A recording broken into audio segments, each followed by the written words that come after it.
जय माताजी friends, welcome back to वाघेलास खाना खजाना। આજની જે મીઠાઈ બનાવીશું એ કોઈ પણ તામઝામ વગર, ના કોઈ માવો, કન્ડેન્સ મિલ્ક કે ના મિલ્ક પાવડરની જરૂરત, માત્ર કોપરાના છીણ સાથે આજે આપણે એકદમ ટેસ્ટી મીઠાઈ બનાવીને રેડી કરીશું ફ્રેન્ડ્સ। તો તમને જો મારી રેસિપીઓ ગમે અને તમે હજુ સુધી ચેનલને સબસ્ક્રાઈબ ના કરી હોય તો પ્લીઝ ચેનલને જરૂરથી સબસ્ક્રાઈબ કરજો, લાઈક, કોમેન્ટ અને શેર જરૂરથી કરજો। તો ચાલો શરૂ કરીએ। તો સૌથી પહેલાં અહીંયા મેં કોપરાના છીણને એકદમ સારી રીતે છીણી લીધું છે અડધું, અને અડધાના ટુકડા કરીને મિક્સર જારમાં પીસીને રેડી કર્યું છે। તમે બધું જ જે કોપરું છે તેને છીણીને પણ આ મીઠાઈ બનાવીને રેડી કરી શકો છો। તમે તાજા નાળિયેરનો ઉપયોગ પણ કરી શકો છો। હવે છીણેલું નાળિયેર અને પીસેલું નાળિયેર બંનેને એકસાથે મિક્સ કરી લેવાનું છે, એટલે આપણને એક કોપરાનું છીણ કેટલું છે એ માપની ખબર પડે એટલા માટે। હવે તેને થોડું આપણે શેકી લેવાનું છે। તો ગેસ પર કઢાઈ ગરમ કરીશું અને તેની અંદર કોપરાના છીણને એડ કરી દેવાનું છે। આનો આપણે કલર ચેન્જ નથી કરવાનો, ખાલી સિમ્પલ તેનું જે મોઇશ્ચર છે એ નીકળી જાય એટલા માટે 1 થી 2 મિનિટ માટે તેને થોડું શેકી લેવાનું છે।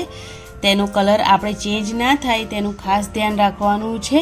તો અહીંયા જે કોપરાનું છીણ છે એકદમ સારી રીતે શેકાઈ ગયું છે। તો હવે તેને ગેસની ફ્લેમ બંધ કરીશું અને ઠંડુ થવા માટે આપણે તેને સાઈડ પર મૂકીશું અને બીજા બાઉલમાં આપણે તેને ટ્રાન્સફર કરી લઈશું। તો અહીંયા કોપરાના છીણને મેં એક વાટકીમાં ટ્રાન્સફર કરી લીધું છે। તો આનાથી આપણે ખાંડનું માપ સેટ કરવાનું છે। તો અહીંયા પોણો વાટકું જેટલું કોપરાનું છીણ છે, એટલે અડધું વાટકું આપણે તેની સાથે ખાંડ લેવાની છે। જો તમે 2 વાટકી કોપરાનું છીણનો ઉપયોગ કરો તો 1 વાટકી ખાંડનો ઉપયોગ કરવાનો। હવે ખાંડને આપણે કેરેમલ કરવાની છે, એટલે ગેસની ફ્લેમ મીડિયમ રાખી અને ખાંડ એડ કરી દઈશું કઢાઈમાં। આ ખાંડને વગર પાણી કે ઘી નાખ્યા વગર જ કેરેમલ કરવાનું છે, એટલે ખાંડને મેલ્ટ કરવામાં થોડું ધ્યાન રાખવાનું છે કે જે ખાંડ છે એ વધારે બળી ન જાય। જો બળી જશે તો મીઠાઈનો ટેસ્ટ નહીં આવે બરાબર, એટલા માટે। અને જો કેરેમલ છે એ વધારે ઓવરકુક થઈ જશે તો મીઠાઈ છે એ કડવી પણ લાગે છે, એટલા માટે। તો ખૂબ સરસ એવો કલર આવી જાય ત્યાં સુધી એકદમ સરસ હલાવતા રહીશું અને ખાંડને મેલ્ટ કરી લઈશું। તો એકદમ સરસ એવો ગોલ્ડન કલર આવી ગયો છે અને ખાંડ એકદમ સરસ કેરેમલ પણ થઈ ગઈ છે। તો મેં અહીંયા 1 ગ્લાસ ભરીને દૂધ લઈ લીધું છે, પહેલાં ગરમ કરી અને ઠંડુ કરી લીધું હતું।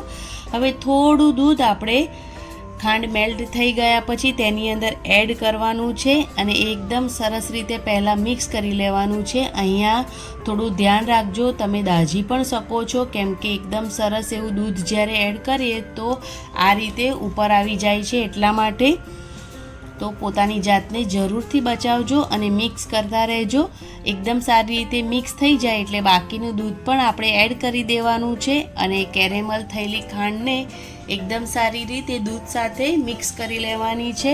આવી રીતે સતત ચલાવતા રહીશું તો અત્યારે જે ખાંડ દેખાઈ રહી છે ખૂબ સરસ રીતે ઓગળી જશે, એટલા માટે।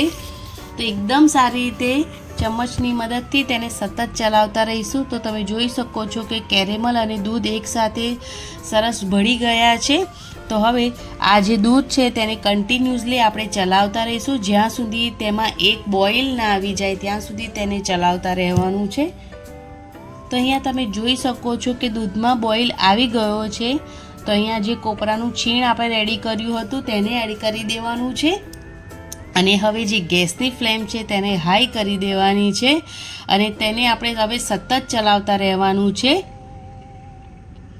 તો ગેસની ફ્લેમ હાઈ રાખીશું અને તેને સતત ચલાવતા રહીશું। પણ જો તમારે કોઈ કામ હોય તો તમારે ગેસની ફ્લેમ છે એ બિલકુલ લો કરી દેવાની અને કઢાઈ આપણે મોટી લીધી છે એટલે ચમચો અંદર જ રાખવાનો અને એકદમ સ્લો ગેસ પર તમે તેને થવા દેશો અને બીજું પણ કંઈક કામ કરશો તો આરામથી આ મીઠાઈ બનતી જશે અને તમારું કામ પણ થતું રહેશે। તો એવું કરો તો પણ ચાલે। અને જો તમારી પાસે ટાઈમ હોય તો આ રીતે ગેસની ફ્લેમ હાઈ રાખી અને તેને સતત ચલાવતા રહેવાનું અને આ રીતે જો તેમાં બબલ્સ આવે તો ઢાંકણ લઈ અડધું ઢાંકણ ઢાંકી લેવાનું, જેથી બબલ્સ તમારા હાથ પર ના આવે અને તમે બળી ના જાઓ તે વાતનું ખાસ ધ્યાન રાખવાનું. તો આ રીતથી સતત 10 મિનિટ માટે આપણે તેને ચલાવતા રહીશું જ્યાં સુધી મીઠાઈ એકદમ સરસ રેડી ન થાય અને તેનો ખૂબ સરસ એવો કલર ના આવી જાય ત્યાં સુધી. તો તમે જોઈ શકો છો ખૂબ સરસ એવો ગોલ્ડન કલર આવી ગયો છે. આપણે સતત ચલાવતા રહ્યા છીએ 10 મિનિટ માટે, તેને કન્ટિન્યુઅસલી આપણે ચલાવતા રહ્યું છે. જો તમારે આ જે મિક્સર છે એને ફટાફટ ગાઢું કરવું હોય, વધારે ટાઈમ ન હોય તમારી પાસે, તો તમે અડધી વાટકી જેટલો મિલ્ક પાવડરનો ઉપયોગ પણ કરી શકો છો. અહીંયા મેં મિલ્ક પાવડરનો બિલકુલ ઉપયોગ નથી કર્યો. હવે તેની અંદર આપણે ઘી એડ કરવાનું છે. તો મેં અહીંયા 1.5 ચમચી જેટલું ઘી એડ કર્યું છે. હવે તેને પાછું સતત ચલાવતા રહેવાનું છે. તમે અહીંયા ડ્રાયફ્રૂટનો ઉપયોગ પણ કરી શકો છો. સારા પ્રમાણમાં એવા ડ્રાયફ્રૂટ્સને કટ કરીને પણ એડ કરી શકો છો. અહીંયા મેં કશું જ એડ નથી કર્યું, ના ઇલાયચી પાવડર કે કશું જ નહીં. અહીંયા સિમ્પલ એવો કોપરાનો જે ટેસ્ટ છે એ મારે જોઈએ છે, એટલા માટે મેં કશું જ એડ નથી કર્યું. હવે તમે જોઈ શકો છો કે કઢાઈ છોડી રહ્યું છે આપણું જે આ મિક્સર છે એ, અને એકદમ સરસ કૂક થઈ ગયું છે આ મિક્સર. તો હવે તેને આપણે સતત 15 મિનિટ માટે ચલાવી લીધું હતું અને 15 મિનિટમાં ખૂબ સરસ એવી ટેસ્ટી મીઠાઈ રેડી થઈ ગઈ છે અને તેનો કલર પણ ખૂબ સરસ એવો આવ્યો છે. અહીંયા અમે લાસ્ટમાં થોડું ડ્રાયફ્રૂટ્સનું કતરણ એડ કર્યું છે. આ ઓપ્શનલ છે, તમે એડ કરી પણ શકો છો અથવા સ્કીપ પણ કરી શકો છો. અને હવે પેન એકદમ સરસ ક્લિયર થઈ ગયું છે, એટલે કે આપણી જે આ મીઠાઈ છે એ બનીને રેડી થઈ ગઈ છે. તો તેને આપણે બીજા બાઉલમાં ટ્રાન્સફર કરી લેવાની છે. તો મેં અહીંયા એક ડીશને ઘીથી ગ્રીસ કરી લીધી હતી. તો આ મીઠાઈનું જે મિક્સર છે તેની અંદર આપણે ટ્રાન્સફર કરી લેવાનું છે. અહીંયા તમે કોઈ પણ ડીશનો ઉપયોગ કરી શકો છો અને તેની ઉપર જો તમારી પાસે બટર પેપર હોય તો તમે તે પણ લગાવી શકો છો. મેં અહીંયા જે આ ડીશ છે તેને ઘીથી ગ્રીસ કરી લીધી છે અને તેની પર મિક્સરને ફેલાવી દીધું છે. સરખા પ્રમાણમાં ચમચની મદદથી એકદમ સરસ રીતે મિક્સરને મેં અહીંયા ફેલાવી લીધું છે. હવે તેને એકદમ સરસ જ્યાં સુધી સેટ ના થઈ જાય ત્યાં સુધી તેને આપણે સેટ થવા માટે સાઈડ પર મૂકી દઈશું. તો તમને લાગે કે મીઠાઈ હવે ખૂબ સરસ સેટ થઈ ગઈ છે ત્યારે તેને આપણે કટ કરવાની છે. તો અહીંયા 3 થી 4 કલાક જેવો ટાઈમ લાગ્યો છે મીઠાઈને સેટ થવામાં. હવે તેને બીજા ડીશમાં આપણે ટ્રાન્સફર કરી લઈશું. આ રીતે બીજી ડીશ રાખીને તો આરામથી મીઠાઈ બીજી ડીશ પર ટ્રાન્સફર થઈ જશે અને તમે જોઈ શકો છો કે કેટલી સરસ મીઠાઈ લાગી રહી છે. તો હવે તમારે જે ડિઝાઇનમાં મીઠાઈને કટ કરવી હોય એ ડિઝાઇનમાં મીઠાઈને તમે કટ કરી શકો છો.